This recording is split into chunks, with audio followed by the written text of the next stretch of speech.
I don't know, 9 hours to, from when I went home in summer, I took Lexington, Chicago, DC, Frankfurt, Estonia. So I had like 4 or 5 different flights. The whole trip was over 25 hours with layovers. So it's definitely not easy, but I'm just happy they're here, and yeah. Well, you said you're trying to be the best pace guy. How much does that mean to you? Yeah, that's something I really take pride to. The system we play in, gotta have good pace and thrust. So that's like, maybe if, when I say I don't play for stats, then I kind of play for, I want to be the guy on the pace third. But, I want to really, push it, and we don't have guys who play over 30 minutes. It's fresh leg. You're gonna go into 5-6 minutes, give it all you got, and then you're gonna go back to the bench. So just happy that I've been able to do it so far. There was a lot of talk tonight about the spark that you and Kobe provided at a time that you guys maybe weren't making shots. You guys come in and it really starts going. Is that something you guys kind of take pride in, that when you do come in, there's going to be a spark? Maybe after starter's been in for a few minutes. Yeah, I mean, the guys from the bench who come. I've never came off the bench, so I'm still figuring it out too. It's a new role for you. Huh?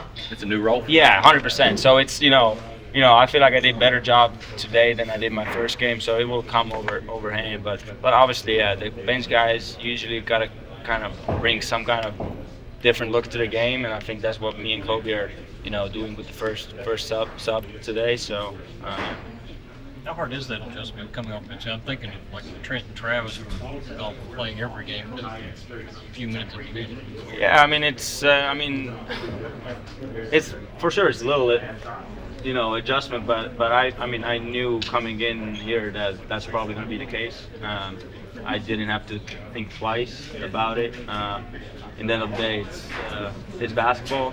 Overseas, if you look at overseas basketball, you play with 11 guys. Everybody plays somewhat even minutes. So, I kind of grew up in a system, or I grew up where everybody kind of played equal minutes, and you're taught that starting doesn't matter. So I don't really care. I'm just trying to find the rhythm that I can bring in from the bench. What is it that fuels your energy off the bench? Like, I know you come out there and you're a big defensive threat, but is there anything in particular you Damn, look for? you're giving me a lot of credit for defensive. Is there anything- Never, I like you. I don't think I'm a defensive threat, but appreciate that a lot. Well, what fuels your energy off the bench? What do you look for before you go in? I just play hard. If you're 6'2", white guy with no physical, my hands are probably shorter than my, wingspan is shorter than my height, We can all relate. Average. I'm average. So, you just got to play hard and give all you got, and then good things will come. I feel like you're more excited passing a good shot for a better shot than you taking your own and making it. Yeah, I just feel like, when I give it up and he makes it, then it's like, first of all, I think the fans feed of it, that we are super together, and also instead of just me being happy, I think my teammate will be happy too, and I love assists, so I think it's cool. No look stuff. Where'd you pull that? Yeah, from? I gotta back it off. Every pass is right now low look. Like, it's easy to scout right now. Like, I gotta start looking where I pass. Kerr, what are your Reasons and reasons to win, then it's pretty easy to kind of put it all together.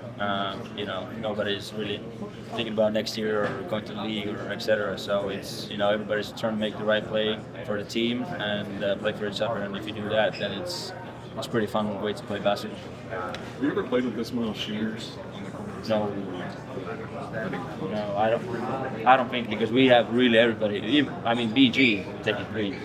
So it's like, and in practice, he makes them, so you can't even be mad at him. So we live with those, and I haven't had so much. Have you ever? I know your assistant as well has been good, but have you ever passed up such wide open shots in the past, knowing that you could get guys for three that would be even more? I don't know. Yeah, I don't know. I feel right now more comfortable maybe than Kobe. The chances are pretty high if the shot goes in. So I definitely feel more comfortable right now, giving up some of my own shots. What is the fun factor when you're out there with a guy like Kobe, knowing that you can beat situations like that? The ball goes in, so it's fun for everybody, and I think it's super super special that how Kobe has, you know, I'm just bringing Kobe out because he's here and I can, you know, we have the whole team who's full of shooters. I mean, Lamont Butler came in June. I mean, he couldn't make a shot, and now it's like he's busting my ass in practice, like, making threes. So that just shows that I think the coach culture of shooting threes and yeah. Is that contagious? How contagious is that when people are making it and you know everybody else can shoot? I mean, it is contagious for sure, but in practice it's also frustrating, you know, because you have to guard the way we play. So I've been dealing with this for 4 months now, so I'm happy that we can actually play other people are frustrated than us. You may have already answered this, but Coach Pope said he knew who he was getting when he's recruited you because he's tried to get you for so long. Who is that guy that he's recruited for so long? Talk to you about yourself. Kerr. I mean, I don't know. I just play basketball, play with energy. I don't know. I'm not very big on talking about myself for real.